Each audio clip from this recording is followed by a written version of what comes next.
Hello, good evening, students. Today we are discussing about the most important leaders of Soviet Union. Students, we have discussed about the fifth most important leaders of the Soviet Union.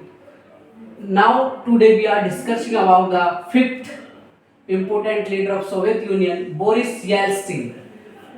Boris Yeltsin का जो tenure रहा वो 1931 से 2007 तक रहा। उसने क्या क्या काम किया यूएसएसआर के, वो क्या रहे, उन्होंने यूएसएसआर के लिए क्या किया और रशिया के अंदर उन्होंने किस प्रकार से योगदान दिया, उन सारी चीजों के बारे में हम स्टडी करेंगे। The first elected president of Russia, ये पहले निर्वाचित प्रेसिडेंट रहे रशिया के। उनसे पहले जितने भी थे वो निर्वाचित नहीं थे, सारे नॉमिनेट रहे, लेकिन ये first elected president of Russia के रहे 1991 से 1999 तक। Rust power in the Communist Party was made the mayor of Moscow by the Gorbachev. जैसे वो कम्युनिस्ट पार्टी में आए उसके बाद में मॉस्को का इनको मेयर बना दिया गया स्टूडेंट्स, और ये मॉस्को का मेयर भी रहे। नेक्स्ट, मॉस्को क्या है? रशिया की जो कैपिटल है वो मॉस्को है, ध्यान रखेंगे। Later joined the critics of the Gorbachev and the left the Communist Party. देखिए, गोरबचेव के आलोचक के रूप में इन्होंने काम किया और कम्युनिस्ट जो पार्टी है उसको छोड़ दिया, यानी कि कम्युनिस्ट पार्टी को छोड़कर गोरबचेव के आलोचक बन गए। ये led the protest against the Soviet region in 1991, और उसके बाद में सोवियत यूनियन का इन्होंने विरोध करना शुरू कर दिया 1991 के अंदर। Played a key role in the dissolving of the Soviet Union, और सोवियत यूनियन को डिसॉल्व करने के लिए या डिसेंट्रलाइज करने के लिए सोवियत यूनियन का विखंडन करने में इनका अहम योगदान रहा। Next, blamed for the hardship suffered by the Russian in their transition from communism to the capital.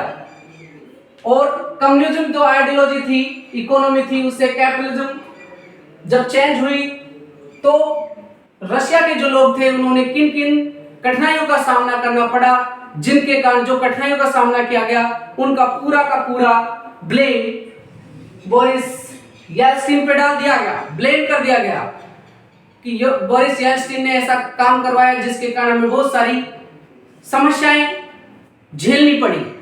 Students, next 6 वाले की हम बात करेंगे।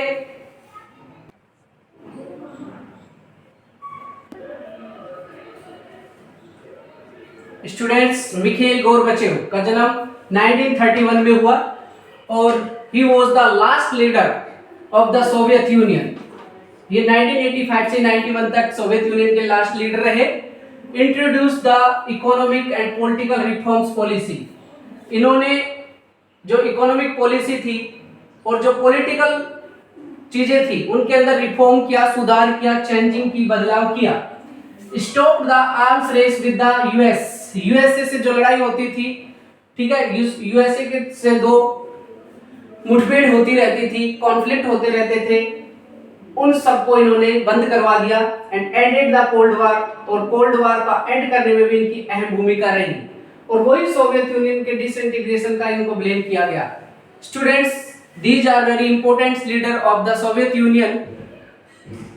अब हम इसके अंदर एक लास्ट टॉपिक रह जाता है, वो टॉपिक है टाइमलाइन। 1985 से लेकर 1991 तक की जो टाइमलाइन है उसे बुक के माध्यम से आप पढ़ सकते हैं, देख सकते हैं और लिख सकते हैं। These are very important according to board exam timeline. So students, tomorrow we will be start second chapter. So please, thank you, have a nice day, और ज्यादा से ज्यादा हमारे चैनल को सब्सक्राइब करें। बहुत बहुत धन्यवाद। Have a nice day.